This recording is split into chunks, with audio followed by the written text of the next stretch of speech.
नमस्कार दोस्तों, जय हिंद। आप सभी का स्वागत है। आज मैं आपके समक्ष 8th क्लास से कविता 10 अभिनव गीत लेकर आया हूँ। चलिए देखते हैं इसका आशय।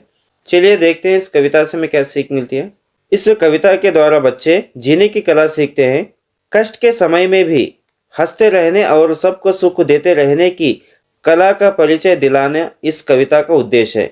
इस कविता के माध्यम से बच्चे जीने की कला सीखते हैं। जीवन में कितने भी कष्ट आते हैं तो उसे हंसते हुए रहना और सबको सुख देते हुए रहने की कला से परिचित होते हैं। फूल सदा हंसते रहते हैं, खिल खिल कर झरते रहते हैं। रंग बिरंगी मोहक छवि से, अपने अंतर की सुगंध से, तन से, मन से, निज जीवन से सब जग को सुरभित करते हैं। फूल सदा हंसते रहते हैं। मोहक का अर्थ होता है आकर्षक, सुंदर। छवि का अर्थ होता है शोभा देना, चमक। अंतर का अर्थ होता है अंदर से, भीतर से। सुगंध का अर्थ होता है खुशबू। तन का अर्थ होता है शरीर। निज का अर्थ होता है अपना।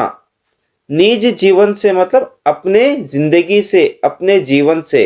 जग का अर्थ होता है संसार। सुरभित का अर्थ होता है सुगंधित। फूल हमेशा हंसते रहते हैं, वे खिल खिल कर नीचे गिरते रहते हैं। फूल अपनी सुगंध से वातावरण को खुशबूदार बना देते हैं।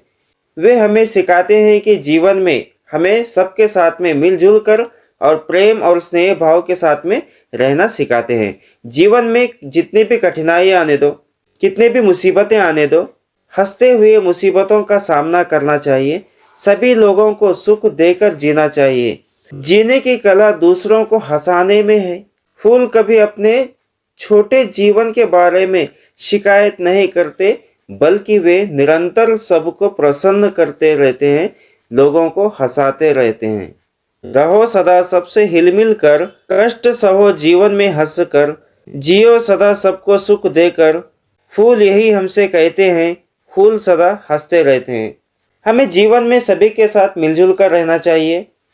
फूल दूसरों को खुशबू देते हैं, वैसे ही हमें भी अपने व्यवहार, प्रेम और मित्रता से समाज में खुशियां फैलाना चाहिए।